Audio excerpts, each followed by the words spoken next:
Votre quotidien, en dehors de faire ces pierres, en dehors maintenant de devoir reconstruire une autre vie, c'est un peu particulier. Vous m'avez dit, et ça m'a beaucoup touché il y a quelques mois, que vous vous sentiez moins autonome maintenant que vous n'y étiez il y a quelques années. Pourquoi? Alors, parce avant, j'avais le combat, le deal de sauver mes enfants. Alors ça, c'était vraiment un grand deal. Et bon, pour le premier, nous n'avons pas réussi parce qu'on était plusieurs à le faire. Xavier s'est réussi, et maintenant que c'est réussi, j'ai l'impression que j'ai plus rien à faire. C'est pour ça que la pierre m'aide un petit peu maintenant. Rien à faire à part les témoigner, sensibiliser les gens, dons d'organes. Oui. Non, c'est vrai que ça, c'est vite dans l'agenda, c'est Oui. que dalle. Alors c'est vrai que j'aimerais bien trouver... Alors c'est vrai qu'avec les écoles, avec les choses que je fais, là, ça me motive pas mal, c'est assez sympathique. Mais j'ai l'impression d'être un petit peu... pas nul. Parce que je fais quand même à manger, je fais ma lessive, je fais mon ménage, j'entretiens une maison, je fais de la sculpture, je fais des écoles et tout ça, mais j'ai plus de but. J'aimerais bien avoir quelque chose d'un petit peu plus performant. Le but de témoigner, c'est déjà pas mal. Hein. Oui, c'est pas mal. Mais je j'ai trouve, pas... hein. Oui, mais j'en ai pas assez. Il faudrait plus d'invitations dans des Ouais. écoles.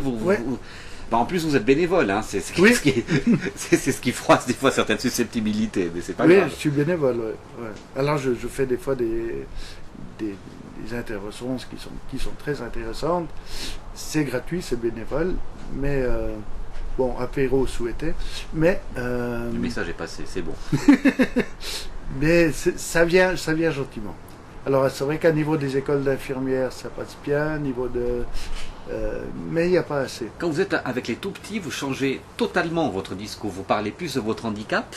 Et c'est aussi touchant d'entendre ces petits gamins, 6 ans, 7 ans, 8 ans, qui vous disent Claude, comment tu te débrouilles pour? C'est très concret hein, chez eux aussi. Oui, comment tu fais pour aller faire pipi? Ça, c'est la première question qui vous pose. Souvent. Oui, oui. Alors je dis, je fais comme les dames, je fais pipi assis. Et puis ça arrange le concierge, puisqu'il n'a pas besoin d'aller nettoyer, parce que les hommes sont des cochons. Ils pissent toujours à côté. Alors moi je pisse assis, donc je fais pipi. Oui, c'est mieux pour votre prostate aussi. Ouais, c'est bon aussi pour la prostate. Alors oui, avec les enfants, c'est très, très intéressant. J'aimerais faire plus... Alors, c'est vrai que quand je parle avec les enfants, c'est toujours... on parle du chien, de mon chien guide, on parle comment on peler les pommes de terre, on parle de ces petites choses. Je parle pas ni de la mort, ni du don d'organes, ni avec les petits. Et plus on m'adapte par rapport aux enfants.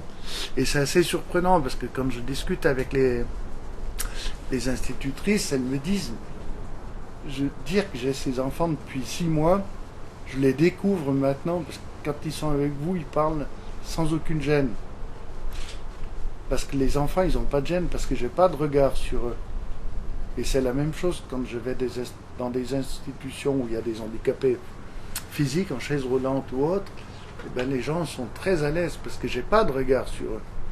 Mais ça met à l'aise beaucoup d'autres personnes dans votre vie au quotidien. Quand vous croisez une femme, quelque part, qu'elle soit belle ou qu'elle soit pas dans les canons de la beauté, vous ressentez autre chose. Oui, et puis même avec les femmes qui sont très jolies, ce qui correspond à 100% des femmes qui sont là ce soir, elles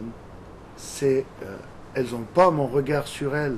Parce que une personne qui voit, elle se sent déshabillée du regard et tout ça. Moi, j'ai pas de regard visuel sur elle. Moi, j'ai simplement le regard... Bon, c'est un petit peu très, très prétentieux. Il n'y a que le regard de l'âme et ça s'arrête là.